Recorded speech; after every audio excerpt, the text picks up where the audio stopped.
My name is Deacon Kevin Cargis. I am signed up in Geneva for most of the time. The other time I work with a group called Catholic Relief Services.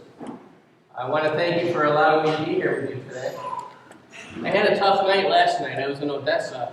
And after Mass, a little boy came up to me and said, "When I grow up, I'm going to give you all my money." So I was thinking, I'd done a pretty good job preaching, right? But before I could say thank you, he said, "My dad says you're the poorest preacher he's ever heard." I know I got my work cut out for me. And someone asked me if that was serious, and that was a total joke. The readings from today, King Solomon. We're all familiar with King Solomon and his wisdom. It's a beautiful story today because it's a reflection of how we should be living our lives.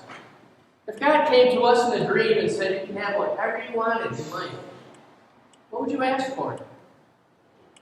Solomon had a gift.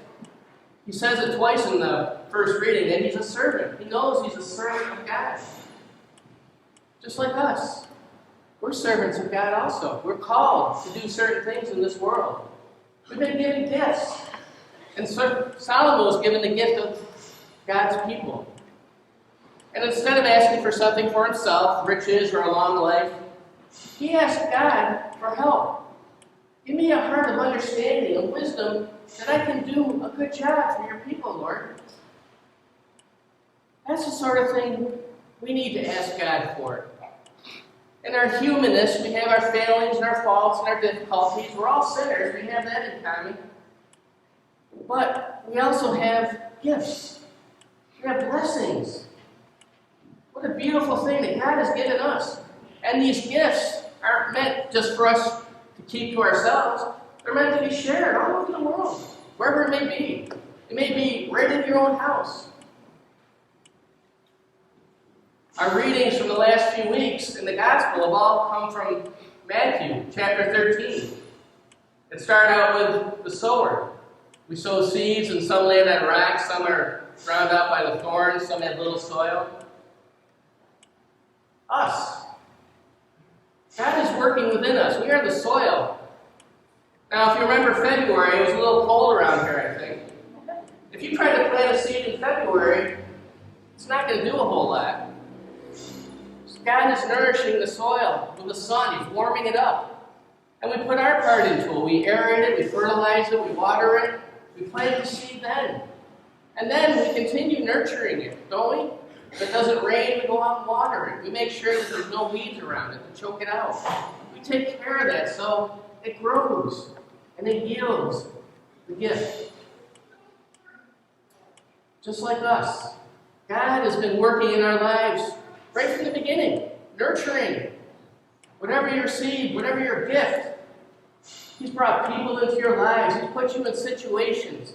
He's done things in your lives that has helped you become the person you are. And a lot of it's not easy. Some of it's very difficult. But there's a reason behind it. God has a plan. You're part of the plan. We're all part of the plan. And it's just up to us to take the seed that God has planted, nurture it further.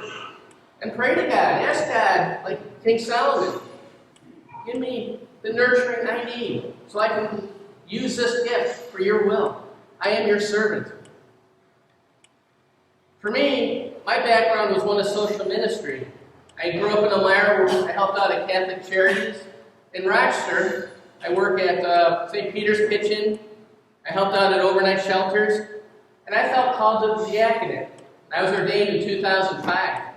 Now, I didn't want to become a deacon. I fought this all the way. I tried to get out of it a couple times, and my relationship with God, I knew this is what He wanted of me.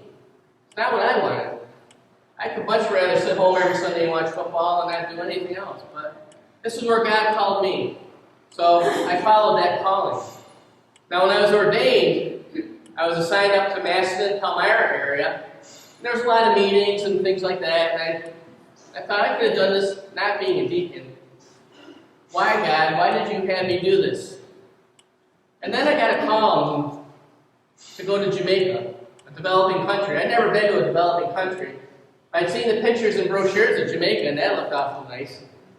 And it was February, so I had the choice of staying in Rochester in February or going to Jamaica in February. So you can understand where I'm going here, right? And I remember flying into this island and looking out the window. The mountains were beautiful, the water's just like you see in the brochures. And I got off the plane, it was 85 and sunny. I'm thinking, this is going to be great for a week. I can do this. I love helping the poor. So they put me on a bus and they took me to a place called Riverton. And it was a landfill. And I'm getting off the bus and I'm thinking, why would they bring me here? I got landfills back home. I could go over there if I want. And I walked over about 100 yards and we looked down and there was a vast pit, probably a couple square miles. And it was full of garbage, as you can imagine. It smelled terrible. But what I did expect was people. Thousands of them. Last thing I expected to see. And I stood there and I froze. And I saw moms with little children tied to their back, bending over, picking through trash.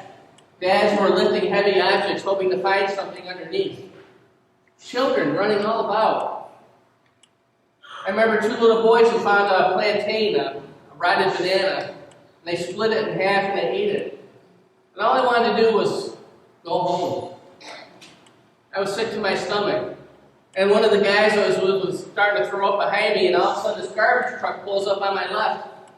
And it goes down into the pit, and dozens of people start running for it. And Father Paul, who was my guide then, said, they're hoping that's from the tourist areas, because Europeans and Americans, they waste the most food. I was crushed. I was devastated. I didn't want to be in Jamaica anymore. This was not paradise. This is not what I expected. And then they put me on a bus and they took me back to an orphanage filled with 60 children, all with disabilities. And I learned there how the parents sometimes, they just can't take care of their kids. There's no government programs in a developing country like Jamaica. There's no help. And sometimes they only have food for 2 or 3 of their children. And if they have 4 or 5, a mom or a dad has to decide which child eats. I remember this vividly in Haiti when I was there. I walked into a house, I was invited in, and 2 little boys were standing there. One was sitting and eating a little bowl of rice, and his brother was just standing behind him watching him eat. Not knowing any better, I thought he was just waiting for his brother to go out and play. So I said something to that effect. And he turned to me and he said, no, today's not my turn. Tomorrow's my turn to eat. As a dad of 4, that hurt. I know how much a parent wants to take care of their child, to give your child everything you can. And I realized then how blessed I was. When I came home, I sat in front of my house, and it was winter. I wasn't happy about that, but I had a roof. I had heat. I had running water. I had food. I had kids who I could take to the doctor. I could give them an education. I was so blessed, and I never realized it until I went to Jamaica.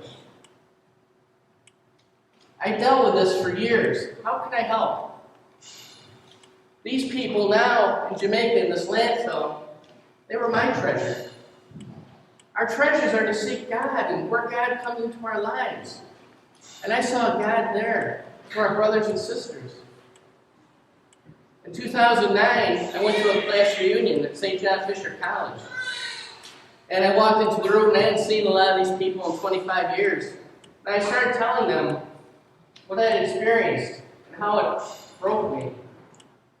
And God was calling me to help somehow, but I wasn't really sure how. I didn't know what to do. I'm only one person. And I found 6 friends who said, yeah, we'll help you. So those 6, along with myself, and then God, Christ, we had 8 members in this little group called 8-4 World Hope. There's some brochures in the bulletins this weekend if you want to read more about it. But together, we started raising money, and we help out schools in Jamaica. Over the last few years, the global recession has really hurt the country badly.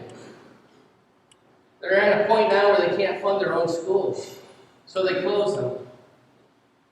Our group goes to Jamaica, and we find schools that have been ordered closed by the government, and we try and fix them and keep them open. We've been able to help 700 children so far stay in school. And our current project is a school that was built in 1970 for 200 children, just outside of Kingston.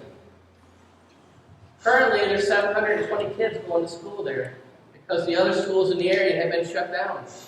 There's no money to repair them, to fix them and keep them safe for the kids.